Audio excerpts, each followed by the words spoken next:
The Call 7 investigators are breaking new information in the movie theater tragedy. We are now uncovering the psychiatrist treating the accused gunman, James Holmes, was so concerned about his behavior, she notified others at the university. Call 7 investigator John Ferrugia is live. John, you learned this concern came 6 weeks before the shooting. That's right, Mike. As you know, there are federal, state, and local agencies working this case, and sources familiar with the investigation say that it was in the first 10 days of June that Dr. Lynn Fenton, the psychiatrist treating James Holmes, well, she contacted the team concerned that he could potentially harm others.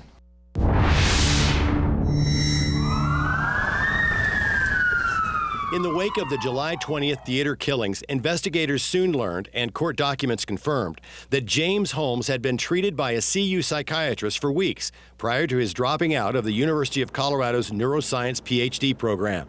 Multiple sources tell Call 7 investigators that Holmes told the psychiatrist, Dr. Lynn Fenton, something so disturbing that she notified several members of the university's Behavioral Evaluation and Threat Assessment, or BETA team, of a potential danger. According to our sources and the university website, the so-called BETA team has staff members from various departments, including the Counseling Center, Legal Counsel, Student Life Office, Campus Police, and Student Services. These members have expertise to, quote, provide support and information and referrals to those dealing with threatening or disruptive situations. According to ABC News, Dr. Lynn Fenton is one of the experts who helped form the team in 2010. University officials confirm she is a current member of the team and can convene the group in conjunction with the team chairman. Sources tell the Call 7 investigators that Fenton made initial phone calls about engaging the BETA team in the first 10 days of June, but the team never came together because James Holmes, after he failed a preliminary exam 3 days earlier, dropped out of school on June 10th. After that date, CU officials said last week they know of no other contact. He initiated the paperwork on June 10th, and I may be speaking out of line, but it's my understanding he has not been back on campus or in the program since that time. The university now confirms that Holmes lost his access pass on June 12th. And sources say that when Holmes withdrew, BETA team members simply did not think they had any control over him. Multiple sources also confirm that no one at the university contacted Aurora police about Holmes prior to the theater killings. One source noting that while Fenton had serious concerns, there may not have been an immediate threat. Another source explained that it takes more than just statements, noting Holmes would have had to tell Dr. Fenton something specific before it would trigger a call to law enforcement. Last week, a top official of CU seemed confident in the university's actions. To the best of our knowledge at this point, we did everything that we think we should have done. But a threat assessment expert who consults with the Secret Service, among other clients, says Holmes leaving the university should have been a significant red flag. I think that's a signal, that you should intensify your efforts, not walk away. Barry Spodak says it could have signaled that Holmes had reached his end. Under those circumstances, most well-trained threat assessment teams would have gone into action. Now, sources tell us that after the killings, police interviewed at least one of the people Dr. Fenton called about Holmes' behavior. The university spokesman declined comment today, citing a court-imposed gag order on CU officials. Now, another important note here. Even though the BETA team was never convened to deal with Holmes, we do not know whether Dr. Fenton continued to talk with Holmes or treat him after he dropped out, or whether she actually referred him to another psychiatrist. And we don't know what Holmes said that caused such serious concern.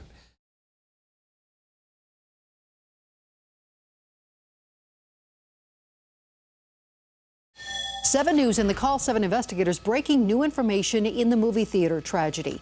The CU Threat Assessment Team is designed to detect and prevent on-campus threats. The Call 7 investigator John Ferrugia found the team has no standards or rules for when it's to be notified or when it's to be convened. John, you've been asking questions of the person who heads that team. That's right, Mike. We have reported that Dr. Lynn Fenton, the psychiatrist treating accused killer James Holmes, called other members of the university's threat assessment team with concerns that he might be a danger to others. Well, that team never convened. Now, our investigation has found the CU team has no guidelines to determine whether or not it should act. Could you talk to me? Larry Lofton is chairman of the CU Behavioral Evaluation and Threat Assessment, or what is known as the BETA team. Sources familiar with the investigation confirm he is one of the people James Holmes psychiatrist called with concerns about her patient. We asked Lofton if he would discuss beta team policies and procedures. You can't? 6 weeks prior to the killings at this Aurora Theater, sources say that the psychiatrist, Lynn Fenton, expressed to beta team members that Holmes could be a threat to others. But they say that she was also asking whether they had heard of any previous problems with Holmes or a criminal history. Said one source, she was gathering information to couple with what she knew to make an educated decision about what to do concerning Holmes. The university website notes the team includes representatives from the Counseling Center, Legal Counsel, Student Life Office, Campus Police, and Student Services. Said one source, it is very unusual to get a call from Dr. Fenton.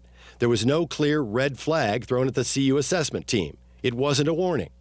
But another source noted the calls were twofold, to gather information and to report her concerns about what he told her, and that he could potentially harm others. She was trying to figure out what to do. As we have reported, the threat assessment team never met and dropped the matter when Holmes left the neuroscience PhD program on June 10th. While the beta team chairman declined comment on policies and procedures, a university spokeswoman admitted that the threat assessment team has no defined policy or threshold of when the team should be convened or to be notified of threats. We also learned that the beta team chairman has been called about a dozen times since 2010, when Dr. Lynn Fenton helped organize the group. The university spokesman would not confirm that the chairman, Larry Lofton, was contacted in this instance. As we've previously noted, we do not know what James Holmes told his psychiatrist that caused her so much concern, but it's now clear there are no specific policies or procedures in place or any checklists that directed or required the beta team to take any action. I'm John Ferrugia, 7 News.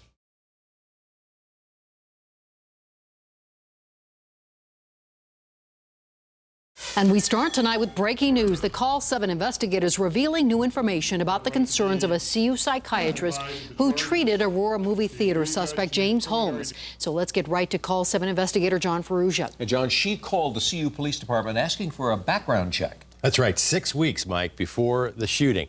As we first reported, Dr. Lynn Fenton, the psychiatrist treating James Holmes, called several members of the university's threat assessment team in the first 10 days of June, concerned that Holmes might harm others. Well, multiple sources familiar with the investigation now tell me that those calls included one to the University of Colorado Police Department to find out if Holmes had a criminal record and to tell an officer of her concerns. Dr. Lynn Fenton had to take a serious step of revealing Holmes' name to law enforcement to ensure protection of others, indicating, say a number of experts we spoke with, just how serious she took Holmes' behavior. But sources say when Dr. Fenton found Holmes had no criminal record, she did nothing to prompt the campus police to detain the now accused killer. As we reported last week, sources say Fenton also called the chairman of the beta team, Larry Lofton, with the same concerns.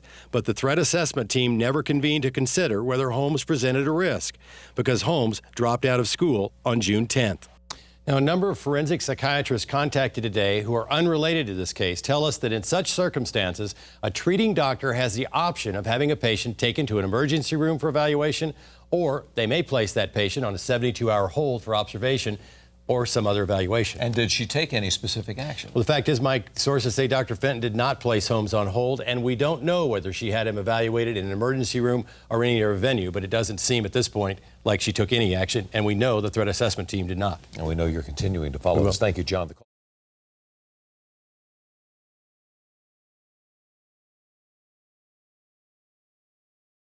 New documents obtained by the Call 7 investigators show the University of Colorado psychiatrist treating the theater shooting suspect was apparently looking at him as a high-risk threat. Call 7 investigator John Ferrugia has been looking through hundreds of CU's internal documents. He joins us now with more on that. Well, Mitch, we found the documents make it clear that best practices require the threat assessment team, or the beta team, to call police when a student is at high risk to hurt himself or others. What's more, that call is to be made when beta staff believe a person has taken what is noted as preparatory steps to act.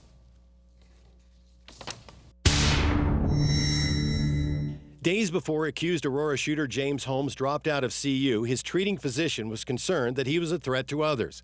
And as Call 7 investigators first reported, Dr. Lynn Fenton called campus police. Now, documents obtained by 7 News include this threat matrix. It outlines how to deal with various threats by disturbed students or staff.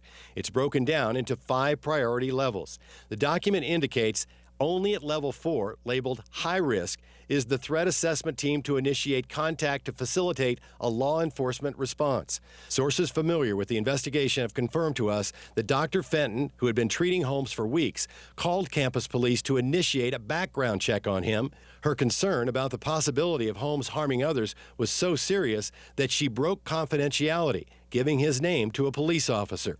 But even after she called CU police and at least one other Beta team member to discuss Holmes, she apparently failed to follow up and do other things suggested in the high-risk category, like develop an active monitoring and management plan and possible liaison with local police to compare red flags. The team never met to develop such a plan, nor sources tell us did anyone call local police.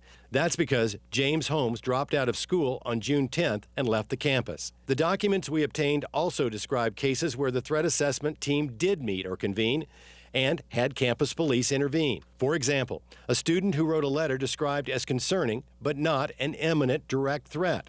According to documents obtained by 7 News, he was met by a police officer at the beginning of class. Another example, a student threatened to stab a professor in the eye with a pencil. The Beta team met on that incident, even though documents show the professor didn't feel particularly threatened. And a student upset about his grades told a teacher he would not sit back and take it. Records obtained by 7 News show that police were called to the photo lab to talk to that student. In addition, the documents show the Beta team responsible for both the Anschutz campus and the Denver campus has dealt with more than 300 threats in the past 4.5 years.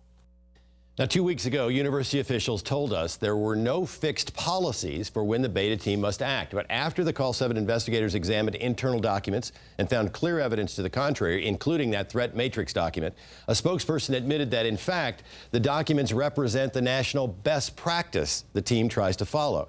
The spokesman confirmed that it is this practice that Dr. Lynn Fenton, the accused shooter psychiatrist, helped put together when the threat assessment team was formed. And of course, the question now is did she follow best practice in this case, or did she really think James Holmes wasn't a high-risk threat? That's what we don't know yet.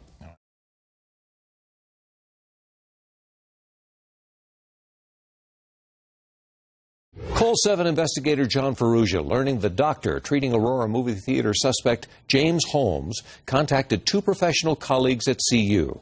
Dr. Lynn Fenton treated Holmes for several weeks prior to his leaving CU and only 6 weeks before the shootings. However, it's unclear whether her colleagues actually met with Holmes. The Call 7 investigators first to confirm through sources that Dr. Fenton contacted CU's threat assessment team and an officer at the campus police, expressing her concern about Holmes. She also asked and received a background check. Her actions breaking doctor-patient confidentiality. The specific nature of her concern is unknown.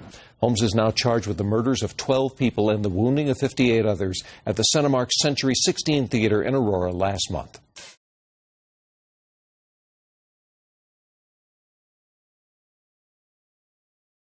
Call 7 investigator John Ferrugia learning within the last 90 minutes that CU is retaining lawyers for several university employees in the case surrounding Aurora movie theater suspect James Holmes. Call 7 investigator John Ferrugia is live. John, these employees had some role in considering the concerns surrounding Holmes or how to deal with him weeks prior to the shootings. Yeah, Mike, that's right. We've learned that lawyers have been retained for employees of the University Community Standards and Wellness Department. This is the department that includes the chairman of the University Threat Assessment, or Beta team. Sources say he was notified by Holmes' psychiatrist 6 weeks before the shooting of the accused gunman's potential to harm others. Lawyers have also been retained, we've learned, for employees and psychiatrists within the student mental health services. And this is in addition to Holmes' psychiatrist, Dr. Lynn Fenton. As we've reported previously, sources say Fenton consulted with 2 other colleagues in the department about Holmes. The university is also retaining attorneys for employees within the Office of the Dean of Students. And the Dean of Students is also part of the Beta team. A university spokesperson confirming tonight these are in addition to the attorneys retained to represent the campus police officer who was called by Dr. Fenton with concerns that Holmes might be a threat. Sources say Fenton asked for and received a criminal background check on Holmes from that officer. Now, this new information is an indication of the university's clear increasing concern about liability in the Holmes case. And it's also an indication of the widening ring of people at the university who had at least some knowledge of the concerns about Holmes weeks prior to the Aurora killings. Live in the newsroom, I'm John Ferrugia, 7 News.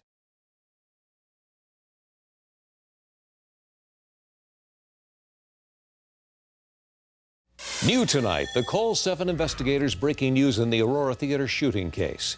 When the CU psychiatrist treating suspect James Holmes called campus police, sources tell us there was a discussion about putting Holmes on a mental health hold.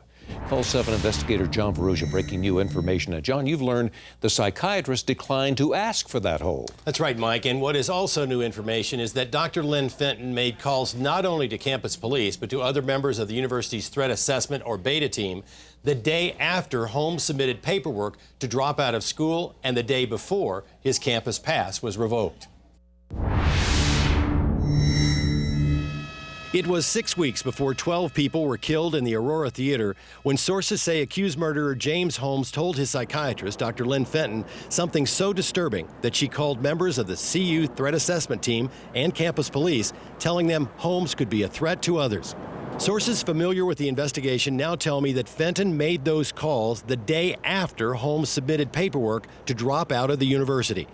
This is significant because, as we have reported, on June 7th, Holmes failed an oral exam necessary for him to continue in CU's neuroscience PhD program, and he did not have a required mentor. In the afternoon on that same day, Holmes purchased an AR-15 assault rifle at this store in Thornton. Holmes had already purchased a .40 caliber Glock handgun at Gander Mountain and a 12-gauge shotgun at Bass Pro Shop. On June 10th, Holmes submitted paperwork to withdraw from the university. And on June 12th, his security card was canceled by the university and he could no longer access secure areas or labs. But sources say it was the day before, on June 11th, that Dr. Lynn Fenton made the calls concerned that Holmes could be a threat. Multiple sources say that when Fenton called the campus police asking for and receiving a background check on Holmes, there was a discussion of whether to detain Holmes on a mental health hold. Multiple sources familiar with the investigation say the CU officer had no independent information or warrants that would have allowed the campus police to pick up Holmes. But sources say the officer deferred to Dr. Fenton, asking whether she wanted to order what is known as an M1 hold on Holmes, which would have given psychiatrists up to 72 hours to assess his mental state. Multiple sources say Dr. Fenton declined the hold. As we have previously reported, several sources confirm that because Holmes had left campus on June 10th, the threat assessment team never convened and local police were never called. Now, mental health and threat assessment professionals we have spoken with say that when Holmes dropped out of school, it should have been a serious red flag, especially when coupled with concern about his threat to others. Now, the university has retained lawyers not only for Dr. Lynn Fenton, but several members of the threat assessment team and members of the mental health team at the CU Anschutz campus, including other psychiatrists. Now, we contacted one of Fenton's lawyers tonight. He cited a court gag order saying he could not comment.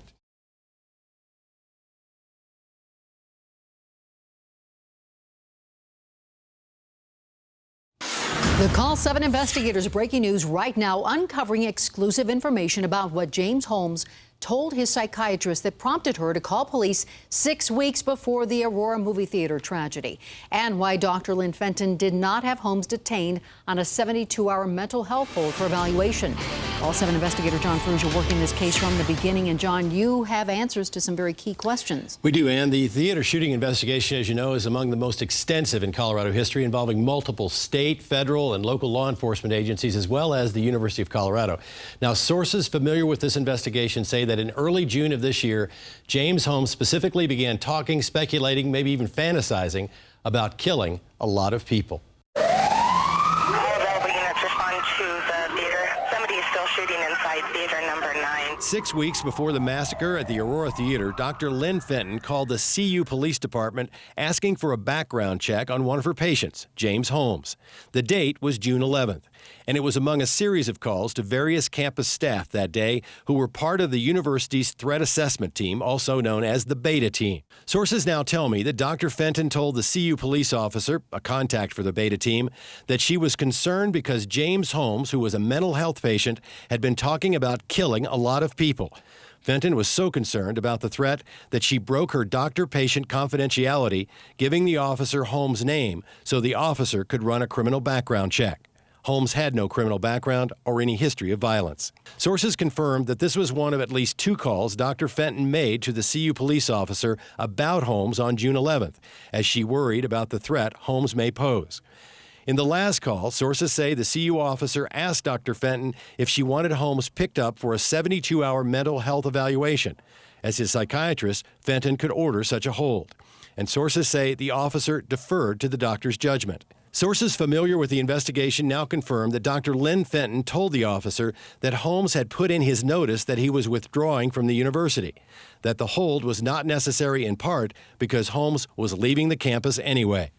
As we previously reported, sources say that is also why members of the university's threat assessment team dropped the issue, because Holmes was leaving the campus, and because they no longer considered him a student, they did not think they had authority over him. Now, the obvious question here is this. If Holmes had not given notice that he was leaving the campus, would Dr. Lynn Fenton had him detained? Sources familiar with the investigation confirmed that the female campus officer kept notes of this conversation with the psychiatrist, and she notified her police supervisor, but no official report was filed. Because there was no crime involved and Dr. Lynn Fenton declined the 72-hour mental health hold, the police had no legal reason to detain Holmes. What is also now clear is why Dr. Lynn Fenton felt she had to take serious steps of breaking confidentiality. That's potentially a federal crime. Well, she was obviously concerned that his discussion of killing a lot of people could constitute a very deadly threat and possibly put a lot of people on that campus in danger. But again, she declined to do the 72-hour hold. He left school. It is chilling to hear all those new details, John. Thank you very much.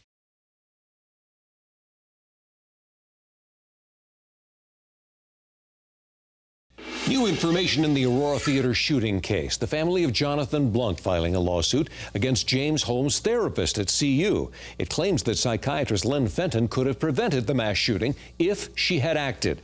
That lawsuit citing information uncovered exclusively by Call 7 investigator John Ferrugia. He was first to report that Fenton called university police for a background check, but did not put Holmes on a 72-hour psych hold.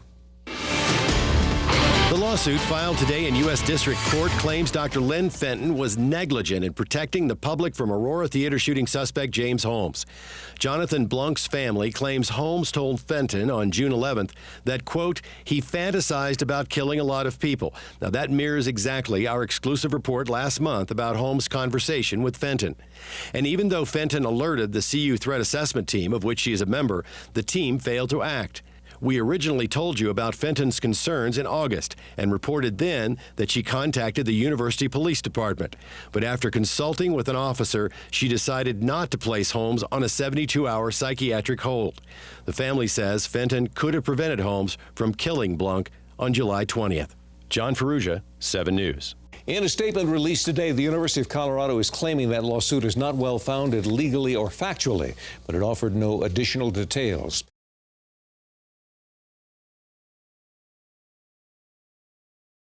Call 7 investigator John Ferrugia tracking this case from the beginning, breaking exclusive information about Holmes and his relationship with CU psychiatrist Lynn Fenton.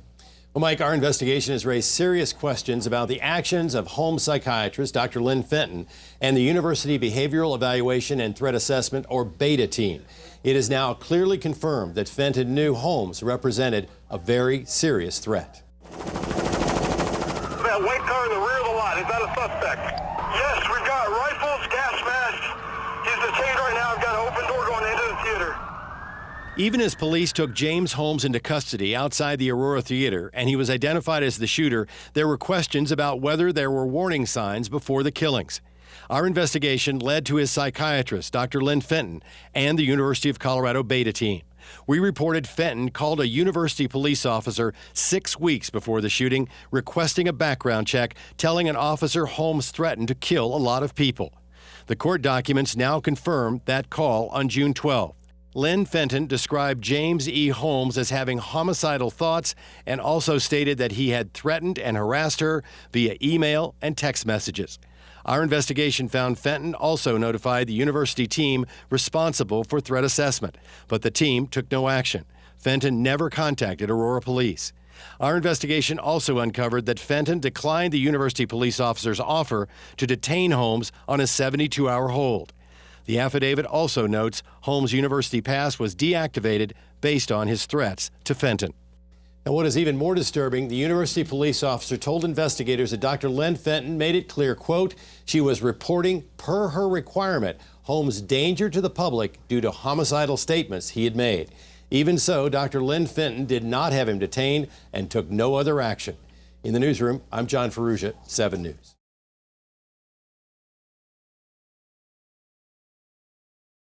And new at 10, expect the largest jury pool ever called in Colorado for James Holmes' trial.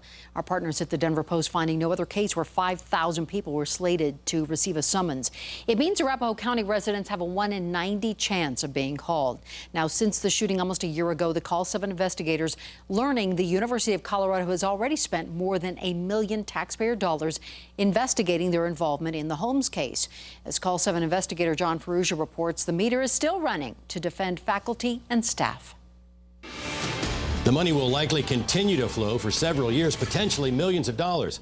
All of this resulting from the apparent lack of action by a university doctor and the school's Behavioral Evaluation and Threat Assessment, or BETA team, prior to the Aurora Theater killings.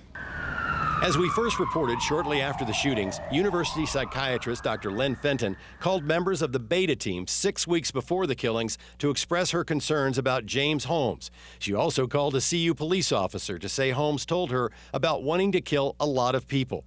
But she declined to put him on a mental health hold, and the BETA team took no action. Now it is her actions, in part, that are already costing the university and taxpayers. The Call 7 investigators have obtained stacks of billing statements from 5 separate law firms who are representing faculty and staff members related to the July 20th killings last year. A longtime university supporter, lawyer Robert Miller of the Perkins Coie firm, is examining CU's policies and procedures that were in place when James Holmes was on campus and the actions of the university's BETA team. We found Miller's investigation alone has already reached more than $844,000 in legal fees and is expected to balloon to more than $1 million. That comes out of taxpayers' pockets, as none of these fees are covered by insurance. The university has also hired a company called GBSM to deal with its media strategy during this public relations nightmare. So far, it's cost taxpayers more than $84,000 to help the university craft its message. $150,000 has been spent in legal fees for firms representing Dr. Lynn Fenton and other psychiatrists who were involved in the treatment of James Holmes. While the eventual bill will run much higher, the university's insurer will pay the balance. Legal fees of the firm representing the university police officer who Dr. Lynn Fenton called with her concerns about Holmes and the firm representing the university BETA team have thus far cost about $38,000. But with an anticipated criminal trial and civil suits, university officials expect eventually to pay out a total of $1 million, with insurance picking up the rest. And this is just the beginning. One civil suit has already been filed, and we've found that 25 potential victims have filed notices of claims with the university saying they intend to sue for tens of millions of dollars. And that doesn't include possible federal suits, but most of these would likely be covered by CU's insurance. In the newsroom, I'm John Ferrugia, 7 News.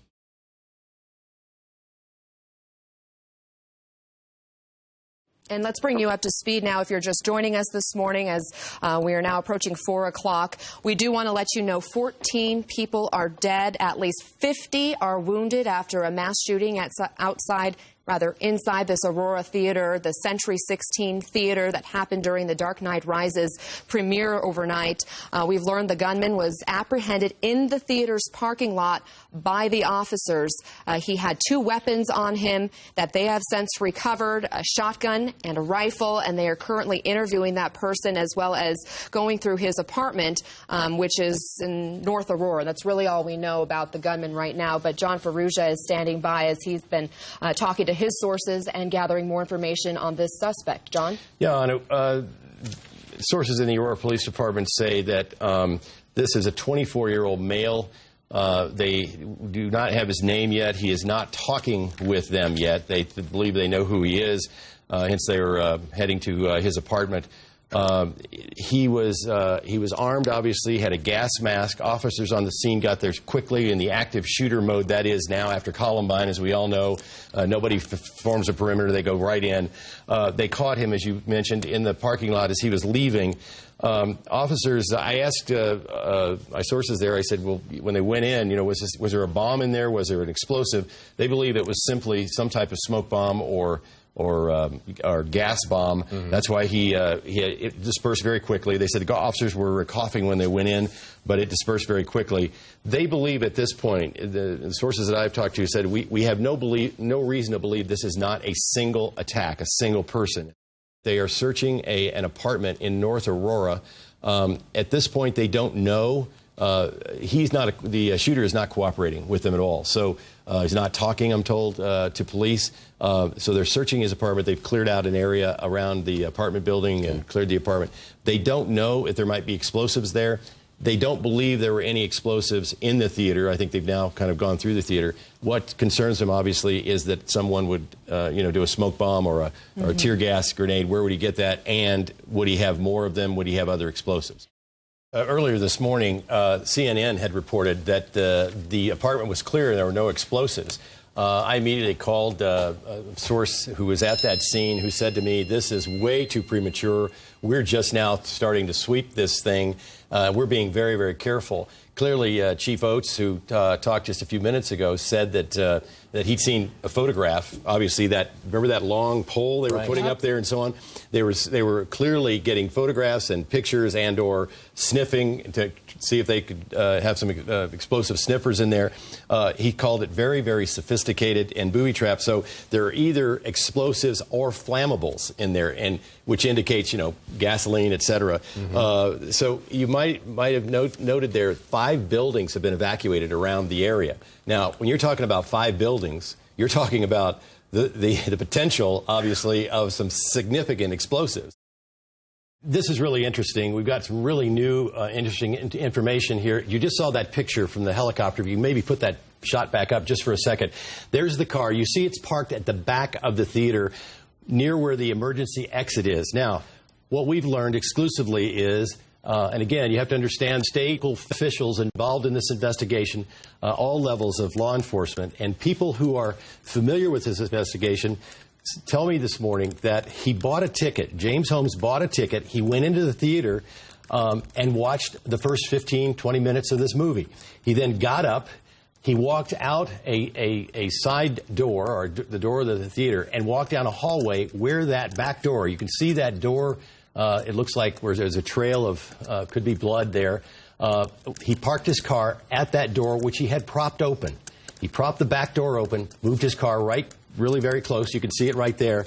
Then took 3 weapons and the canister, which was either tear gas or a smoke grenade, and walked back into that back door, which he had propped open.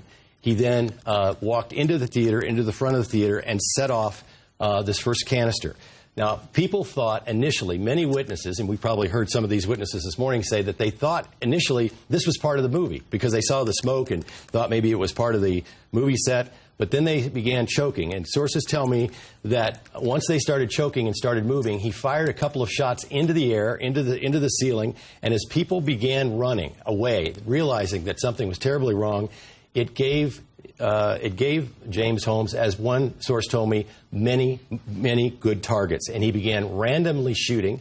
He had a semi-automatic pistol, don't know what caliber it was. He had an assault rifle, and I'm told that he had a round canister clip on it.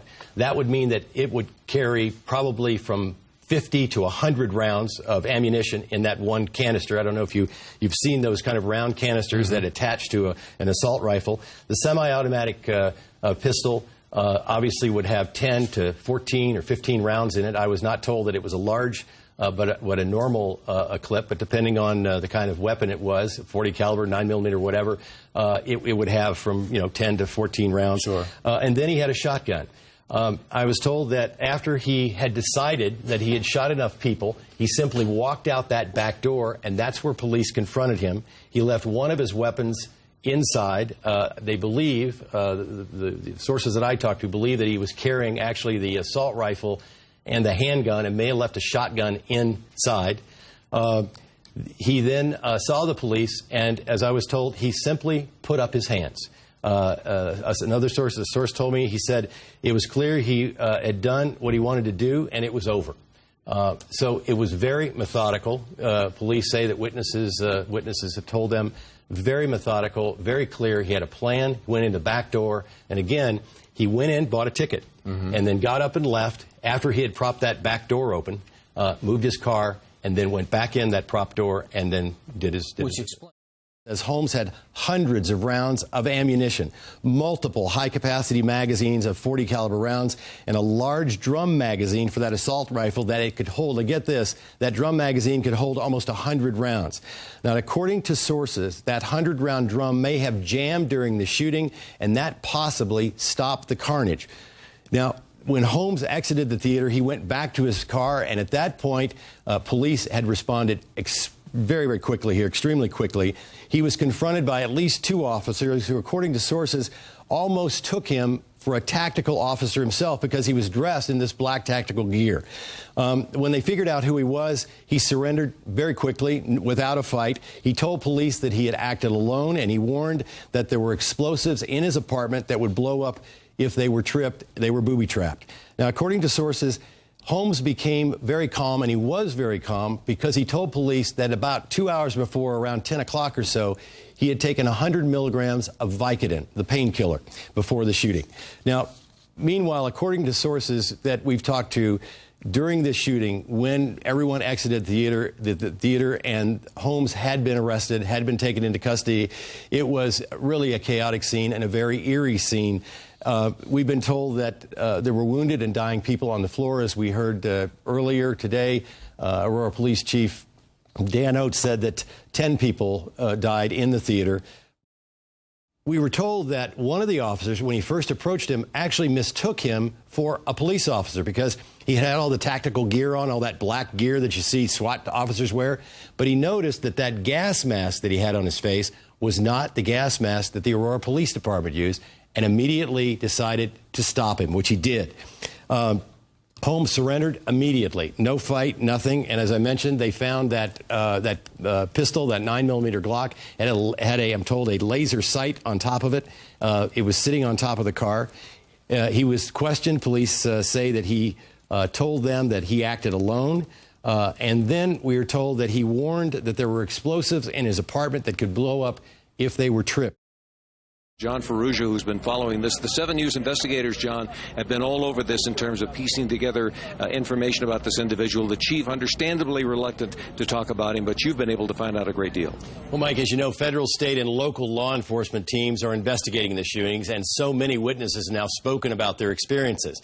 So using our sources, we pieced together a pretty clear picture now of how the alleged killer was able to carry out his deadly mission.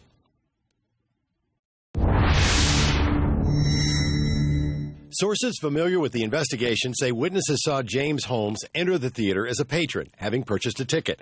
He sat for a bit as the film began and then left the theater by an emergency exit, propping the door open. According to law enforcement sources, Holmes went to his car, moving it to a space just outside the back door. There, he suited up in full body armor, including a helmet, vest, and even a neck shield. And then he entered the theater. Sources say he threw 2 smoke or tear gas bombs and began firing with 3 weapons, a 12-gauge shotgun, a .40 caliber Glock semi-automatic handgun, and a high-powered AR-15 assault rifle.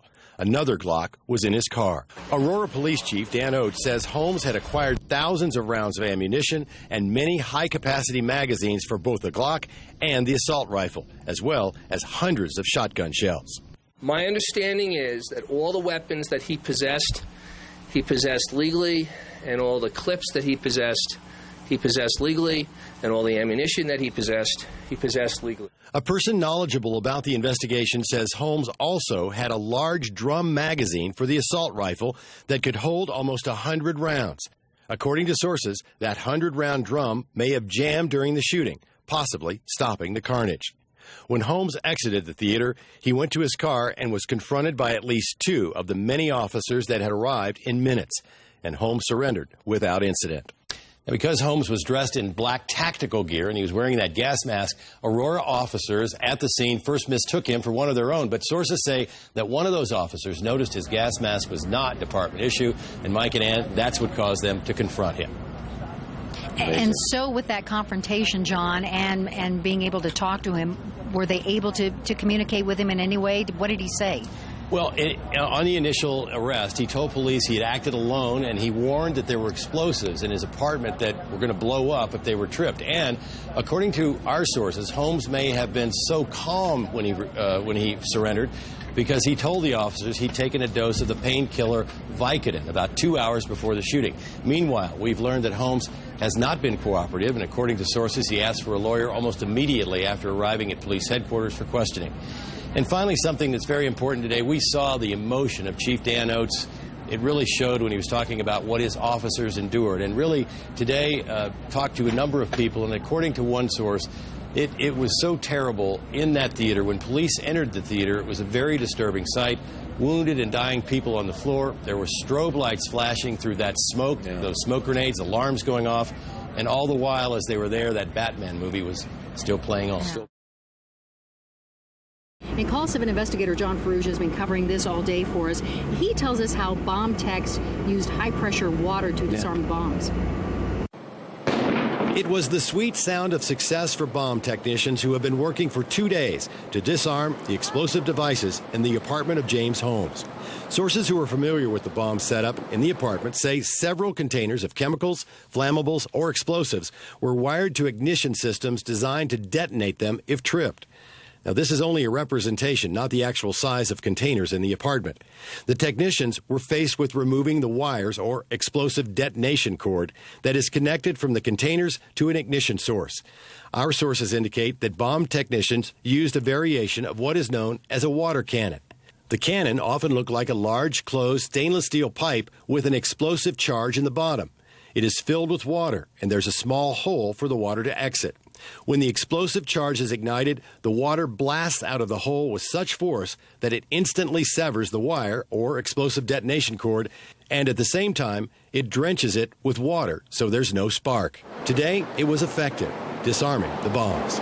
Before packaging the explosive materials for detonation and disposal, police took samples, and those are going to be used by prosecutors and defense attorneys as officials look forward to James Holmes' day in court. That begins with Holmes' first appearance in Arapahoe County Court on Monday. I'm John Ferrugia, 7 News. A growing number of balloons, flowers, and messages of hope, and people rallying around those 12 families as we hear more amazing stories of survival, friendship, and support. 7 News with team coverage sharing their stories tonight. We begin with 7 News reporter Jacqueline Allen live in Aurora. Jacqueline, you spoke to one man who actually had to hold a shooting victim's intestines while they were waiting for help. And we've been hearing incredible stories of bravery. I'm live here at this memorial. We have literally dozens of people here even at this hour, hundreds of candles, balloons. Everyone is remembering the victims, honoring the people who survived. I spoke to several survivors all day today. They all talk about the horrific images they can't get out of their heads now, a contrast to the calm suspect sitting in a quiet courtroom. Still seems like it's a dream. Just discharged from the hospital. It hurts. For Michael White, the healing hasn't really started. Like right behind here. A bullet pierced his back, shattering his shoulder blade, but it's not his pain that haunts him. I'm seeing them, even the ones that, you know, were still suffering, just the moans of pain. The midnight movie was a family tradition for White and his father. They brought along his girlfriend, Farah Soudani, when they heard the hissing of the first gas canister. Like, oh, somebody lost, you know, part of their Batman prop or something like that, and, you know, boom, boom. Then all of a sudden, I just feel this pain, and, you know, both Farah and I dropped to the ground, and I'm hearing my dad, you know, off to the side saying, get down, get down. Michael White Sr. says in the chaos, when you see it for real, it's not like any movie that you're seeing. He saw Soudani had been shot in the side and immediately covered her with his own body. So I put my straight on there, the whole intestines there. So you're literally holding her intestines in? Yes, yes. I could not let him get both of us on it, so I decided that, hey, if he's gonna shoot me, let him get me instead of her. But the lights came on and the shooting stopped. To the son, the father is a hero. Second or third time he's actually met Farah, and yet he's willing to put his own life on the line to protect her. You know, I love that guy. While he can now leave the hospital, he'll soon return, visiting Soudani and the other survivors, all starting to heal together. I'm still feeling really angry right now that I can't, you know, put my thoughts into words. I know he'll get what's coming to him. And he does have months of physical therapy ahead of him now. Soudani is still in critical condition, but he says what's getting them through this right now are the thoughts, prayers, and well wishes from people all over the country, just like what's going on here right now. Reporting live, Jacqueline Allen, 7 News. This is our first look at the accused shooter, James Holmes, in court. Your eyes likely go straight to his orange-reddish hair. And 7 News reporter Marshall Zellinger live at the Arapahoe County Jail. Marshall, Holmes' behavior also caught our eye. And you have to wonder if he was paying attention or following along at all. Holmes now back at the Arapahoe County Jail tonight. This morning, he made the short protected walk from the jail next door to the courthouse, where he was advised of his legal rights throughout this entire process. Call People versus James Holmes. Making his first of many court appearances, we got our first look at James Holmes. Ordinarily, individuals are entitled to bail. Given the nature of the charges, you are currently being held on a no bond hold. Throughout the 12-minute hearing, Holmes appeared dazed, his eyes drooping as though he was sleepy, then opening wide. After the hearing, the district attorney said she would need to consult the victims and their families before seeking the death penalty. If the death penalty is sought, that's a very long process that impacts their lives for years. Frankly, I will be surprised if the prosecutor does not seek the death penalty. Dan Recht is a Denver defense attorney with death penalty case experience. He tells me before that can even be considered, Holmes must be found competent. Can he assist in his own defense? And that's not totally clear. He didn't look like he was assisting in his defense this morning when he appeared in court. And tonight, 7 News getting a closer look inside Holmes' apartment. You can see the deadbolt knocked or blown out. And these photos obtained by ABC News shows investigators collecting evidence. And all of that evidence will play into his court case. Right now, we know Holmes is being held on 1 count of first-degree murder next Monday. He's back in court at 9:30 a.m., and that's when we'll learn all of the charges he'll face. Reporting live, Marshall Zellinger, 7 News. The Call 7 investigators digging into the suspect of the movie theater tragedy, his behavior bizarre in court today. And as John Ferrugia tells us, police describing his demeanor Friday strange as well. You have a right to remain silent. Even as the judge was addressing Holmes, he seemed disinterested and aloof, and at times in court, he sat wide-eyed. At other times, he seemed almost sleepy. When James Holmes was confronted by police as he exited the theater after the carnage on Friday morning, he told them he acted alone and that his apartment was full of explosives. But sources say it was when Holmes was taken to Aurora headquarters and placed in an interview room that they began noticing Holmes' strange behavior. Sources familiar with the investigation say he sat wide-eyed, staring at the wall. His eyebrows were twitching. Sources say he seemed totally unaffected by what he had just done in the theater. And they say when police detectives put bags over his hands to preserve any gunshot residue as evidence, Holmes began to play with the bags, motioning with them as if they were two puppets talking with one another. In his first court appearance, he seemed equally disengaged.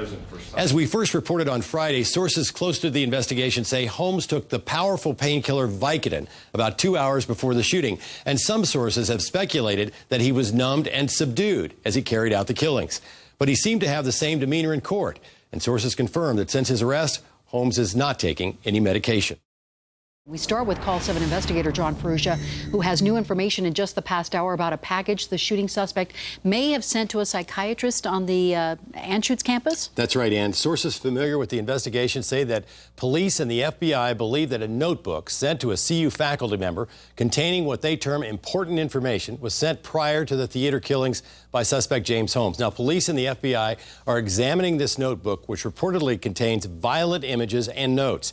Now, on Monday, police searched some university buildings, as you might remember, after the administration said 2 suspicious packages were received at separate buildings. Now, neither of those packages proved to be a threat, but sources say that a further search turned up another package sent to a CU psychiatrist with Holmes' name on it. Now, according to sources, the notebook has been turned over to the FBI for analysis.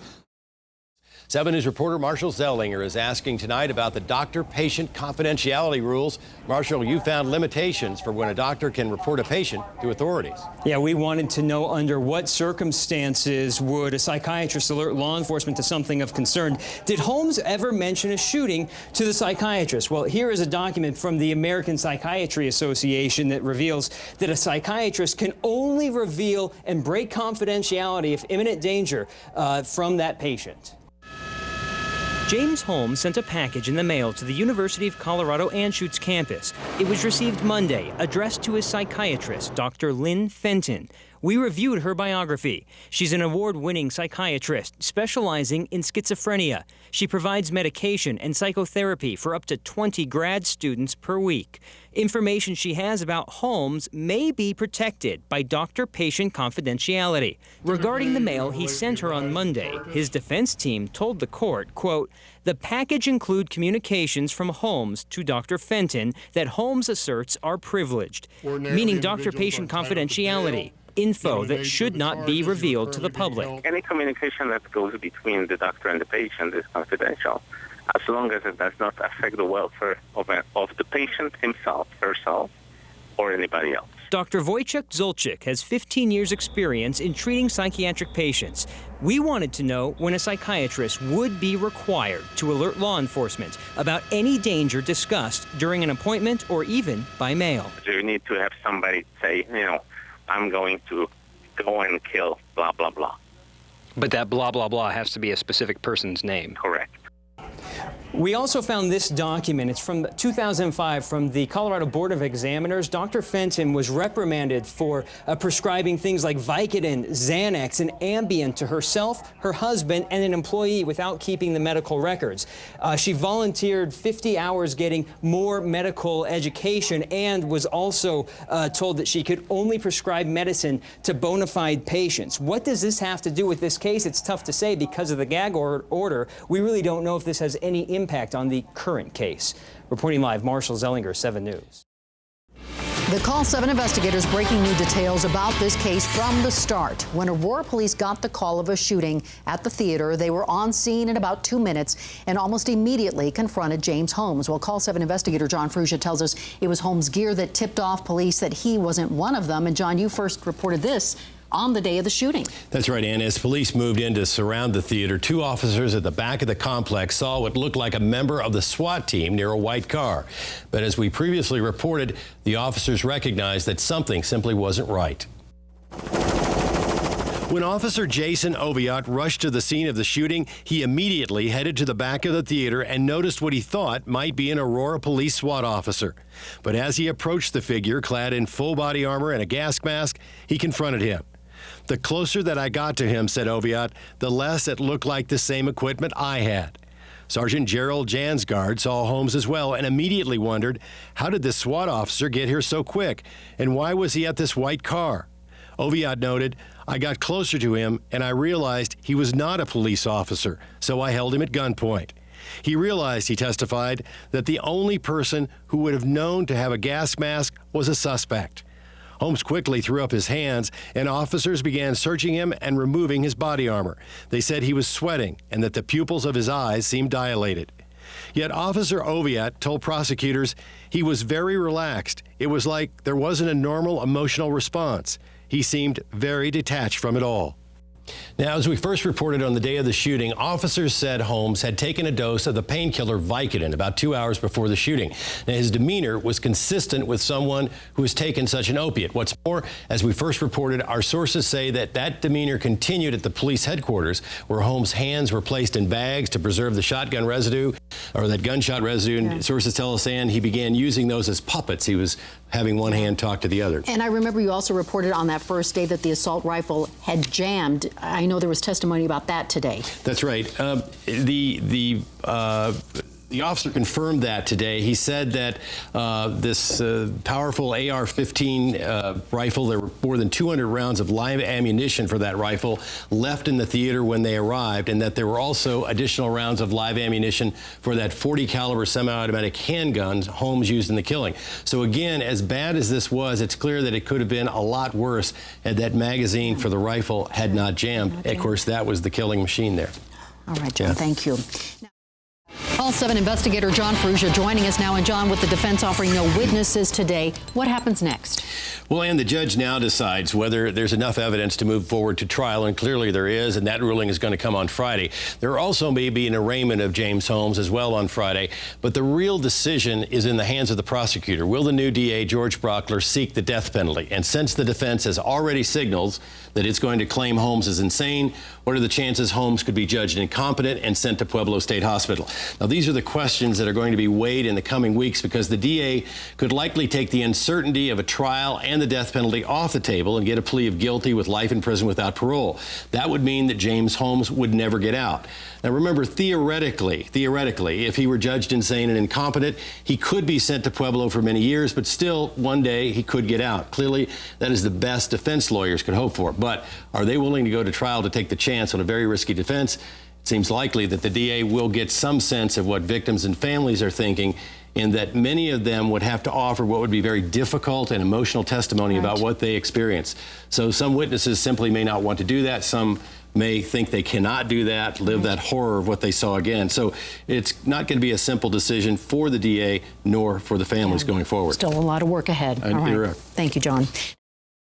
And new tonight, the nurses and doctors at University Hospital sit down together for the first time since the Aurora Theater shooting, sharing their stories with 7 News reporter Russell Haythorne. And as they tell it, 140 doctors and nurses received an emergency page in the early hours of July 20th, and within 15 minutes, they went to action, saving dozens of lives.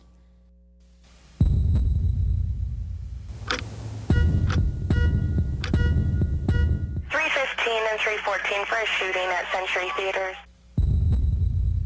I got people running out of the theater, they're shot.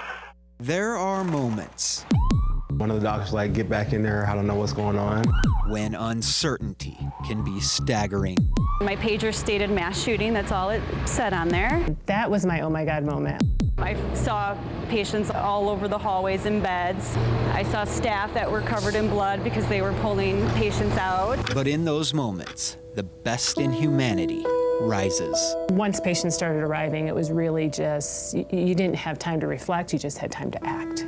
Good trumps evil. Everybody was very professional, very kind of committed and determined to provide great care. Everybody worked great together. This is the group that put lives back together that fateful night 7 months ago.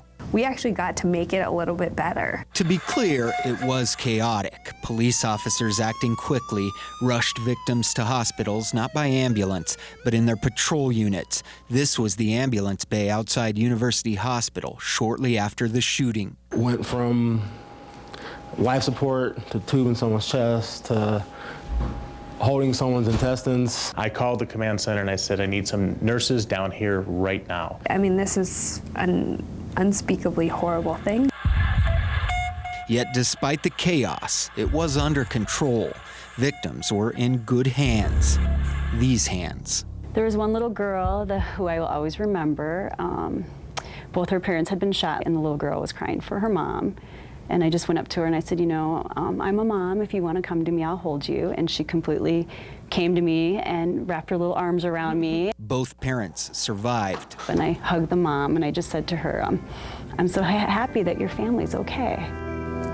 And them being okay, I think it's really good to replace the memory in my mind of someone with multiple gunshot wounds to their head with what I saw 2 weeks later, which is people smiling and eating Starbursts and walking around the floor and getting ready to go home. Like, that's pretty cool. What happened that night certainly took its toll. I have some very tough days, unfortunately. It's definitely the hardest thing I've had to go through in my entire life. Dr. Avery McKenzie was only in her 3rd week of residency. I probably have already worked the hardest shift of my entire career. Yet long after the physical exhaustion has passed, the emotional wounds remain fresh. It was really hard and it affected our staff. A lot. You don't forget it, unfortunately. Newtown was difficult. because it kind of flashes you right back to it. 22 gunshot victims came through these doors that night. Doctors didn't lose a single one of them. Extremely proud. Words can't describe it. Beyond words. Beyond words. In that moment of uncertainty, these doctors and nurses stepped up. There are very hard aspects of it and sad aspects of it, but I feel overall we help a lot of people, and that's the part that I love. I feel really good about the decision that I made to go into emergency medicine, and I would make it again in a second.